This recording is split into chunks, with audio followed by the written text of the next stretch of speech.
name is Derek Clotworthy, and I am one of your community relations deputies with the Los Angeles County Sheriff's Department, Lomita Sheriff Station. Thank you, Luna, for inviting us. Thank you, City of Rancho Palos Verdes, for including us in the discussion. Let's get the obvious out of the way.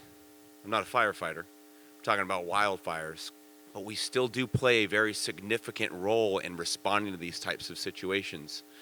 So we're not firefighters, but on occasion you may have seen a deputy pick up a hose and start battling a fire, because more often than not, we get there first, right? Deputy sheriffs are patrolling your community 24/7, 365. And we're not at the patrol station, right? Every deputy at the beginning of his shift is assigned a specific reporting district. And as soon as our briefing for the day is concluded, they're directed to leave the station and remain in that area for the remainder of the shift. So that way they can be there to respond to emergent calls for service or any other call for service in a reasonable amount of time. And the way that we structure our calls for service are by routine calls for service. That could be a report call for an incident that has occurred in the past. A priority, something that we believe that a crime might be about to occur or is occurring or has maybe just occurred and we believe they're in the area. Or emergent, something is happening right now. It's very serious. It could be a crime. It could be a medical emergency or a fire, and we're going to get there as quickly as possible. All right, our target for those emergent response calls in our jurisdiction is under 7 minutes. Our average is about 4. All right, so what that means is when we get a call for service and it's a fire and we recognize the severity that that could have in our jurisdiction, we get there. We get there very quickly and we assess the situation. Now, I haven't seen very many fires that go from their inception to consuming the entire peninsula in less than 4 minutes, all right? But could happen, all right? We're there very quickly. We assess the situation. We share a local tactical frequency with our partners, the Los Angeles County Fire Department, all right? So we can be in communication before we've even arrived on scene. Now, should the incident escalate to something beyond what we can control at a local level, we immediately request for aid through the sheriff's communication system. And we request that mutual aid from the stations, the sheriff stations that are local to us, right? So examples in this case would be Carson Sheriff Station, South LA, maybe even Marina Del Rey, right? I've personally been a mutual aid deputy responding to stations outside of our own, their request for mutual aid when they have emergencies. And that request happens very quickly. Should the situation escalate further beyond local mutual aid, what will happen is potentially the department's Emergency Operations Bureau, which is a dedicated unit for handling crises at scale, will be activated. They will respond. They will in turn assess the situation and determine what additional aid is necessary. What we've seen in the past is a response from Emergency Operations Bureau and their request for mutual aid, sometimes countywide. And that's what you saw with the Eaton and the Palisade fires. And what happens is that notification is broadcast countywide via radio and via our mobile digital computers. And all of the commanders of each station are requested to submit a mobile field force roster to the Emergency Operations Bureau. And they're committing a percentage of the personnel that they actually have on staff right then and there to respond to address this situation. Right. For those Palisade and those Eaton fires, we had about 4,000 deputies activated in just a few short hours. All right, for perspective, the Los Angeles County Sheriff's Department is one of the largest law enforcement agencies in the world. When we are fully staffed, we're at about 8,500 sworn personnel.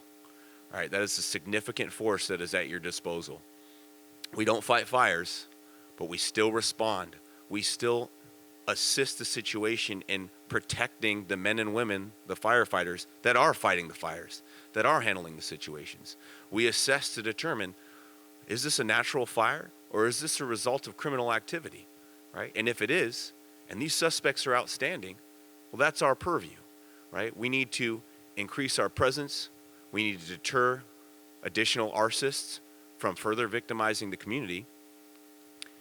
And what's our role in the aftermath, right?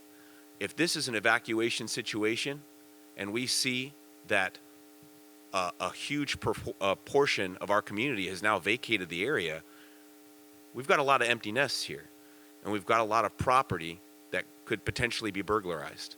And when that happens, we remain during and long after the situation is concluded to ensure that people are not further victimized.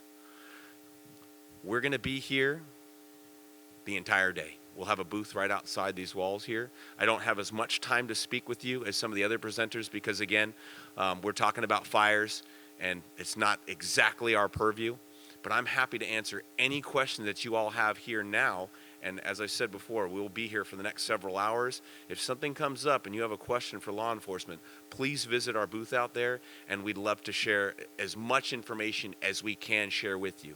I will preface before receiving any questions this: a fire is a very dynamic situation, right? And even though it can be started by a human being, an act of arson or an accident, right? Once a fire takes shape, it's really a beast of its own. And so the exact response that we're going to take is determined by how the fire presents itself. Now, we've got some excellent technology now that's going to assist us in taking the appropriate action to address that dynamic situation. Luna may have mentioned it, and if she didn't, I know that our fire and other partners are going to mention this later on, but Genesis Protect is the evacuation mapping software that we utilize in partnership with them. Right? So we'll be able to see that fire, utilizing the abilities of that software, even potentially model where we believe that fire is going to go, and what we believe based off of the weather conditions, the wind direction and speed, how quickly we need to evacuate regions. Right? And we can use that software to communicate to you in real time when it is appropriate to leave and when it's not to leave. And that's important because I think we all know here there's only a few ways in and out of this peninsula, only a few points of ingress and ingress. A situation like this is not solved by any one person, any one agency. It's a problem solved by every single one of us. And that's why it's so important to continue having these discussions and to continue educating each and every one of us. So that way when the time comes and we are issuing warnings, shelter in place, or evacuations, that we all maintain discipline so that we don't bottleneck those key points of ingress and egress into our community. All right, I have a question. First question.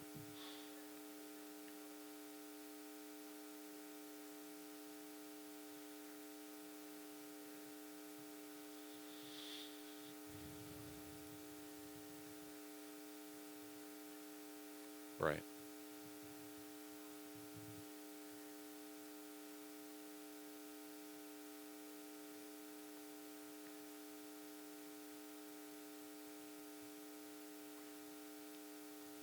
Absolutely. Right. We do. Absolutely, we do. So I'll repeat the question. Right. So the question was, what's the plan, right? And so I did preface this with it's dynamic and the plan is going to be dictated by what presents itself, right? But I guess the plan is this. Deputies are trained to respond every single day to these types of situations, not perhaps on this scale that we're considering here. And I think that the scale that you're considering is full-scale calamity and we need to evacuate an entire area. Right, an entire neighborhood, right? Deputies are trained to respond to this every single day, and deputies are intimately aware of what those points of ingress and egress are, and I'll share an example of why.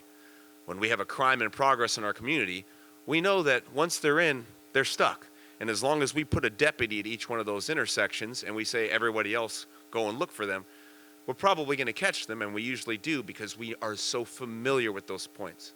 So what happens is when we have a situation where we're evacuating a route, We will direct deputies not only to the community itself to begin evacuating, making announcements over the PA, going to door where appropriate if they're right next door to the fire, and doing knocks and call outs and talking to neighbors. Hey, do you know where this person is that maybe isn't able to walk on their own? Maybe they're elderly, maybe they need assistance. We'll do that in real time at that point where it's most necessary, but we will also be simultaneously directing deputies along the exit path to go to those intersections, switch the lights off, which we can do with a key, to switch them to flashing red, and remain at those intersections. So when we're requesting mutual aid from those other stations, obviously we're not requesting them to fight fires. We're requesting them to set up at very strategic posts on our anticipated exit route and saying, you are now the traffic controller of that intersection.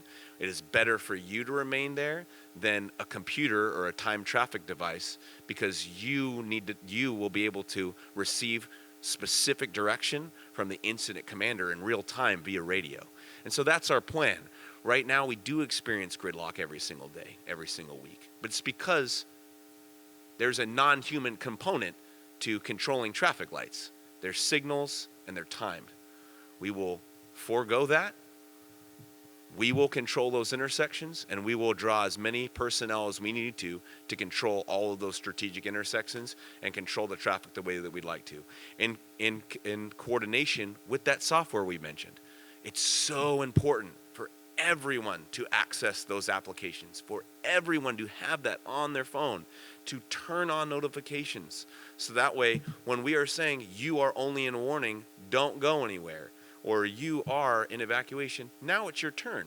Because if we can control that effectively and we have the buy-in and discipline of our community, we are much less likely to experience a bottleneck situation because we're controlling that flow. I hope that was an adequate answer. No problem. And then in the front here.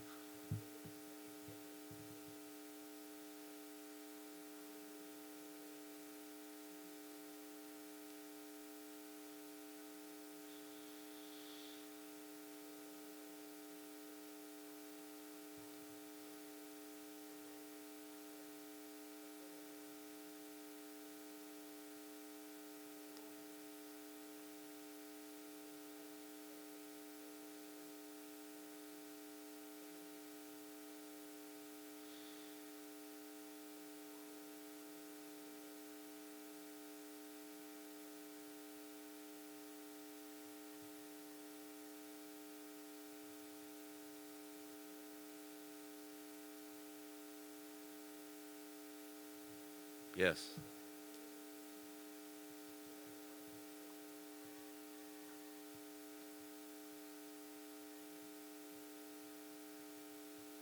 Right.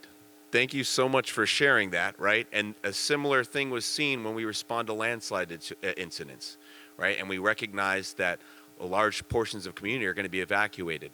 Now, the most recent landslide was sort of by choice, right? But the one prior to that, the Pear Tree landslide that happened a few years back, that wasn't by choice. There was literally properties that were falling into the ravine, and people were ordered to evacuate.